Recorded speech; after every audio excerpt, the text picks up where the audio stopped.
আসসালামু আলাইকুম। আমার ভালোবাসার মানুষ, আপনারা কেমন আছেন?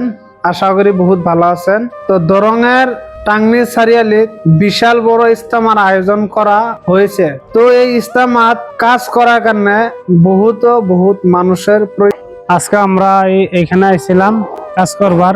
কাজ টাজ করলাম, সন্ধ্যা হয়েছে, বাড়ি মুখ গেতাছি। আপনারাও আইবেন, এখানে কাজ করবেন। বিশাল বড় ইজতেমা হইতাছে। তো দেখেন বহুত মানুষ আছে, ইনারা কাজ করতেছে। আমার ধর্মশিলা বাপে ইস্তামার আয়োজন করা হয়েছে টাঙ্গনি সারিয়ালি। হ্যাঁ, বর্তমান এখানে টাঙ্গনি সারিয়ালি এখানে বর্তমান কাম কাজ চলতেছে। আর বাকিখিনি কাজ আপনাদের এগুলা ধান ক্ষেত, এই ধান ক্ষেত কাটা হলে তার মানে এখানে প্যান্ডেল বানাইবো।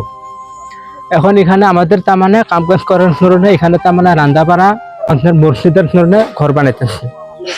তো আপনারা সহযোগিতা করবেন, সময় আছে বহুত। হ্যাঁ, আপনারা যতদূর পারেন আপনারা সহযোগিতা করবেন। আমি এক হুজুরের ওয়াজে শুনছিলাম যে নাকি ইসলামে কাম করবে এবং অন্যকে দিয়ে করাইবে।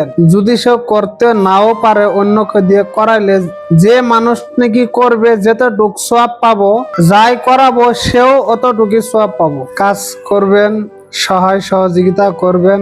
আর আপনারা আখিরি মোনাজাতে আল্লাহর কাছে যা চাইবেন তাই পাইবেন। ধন্যবাদ।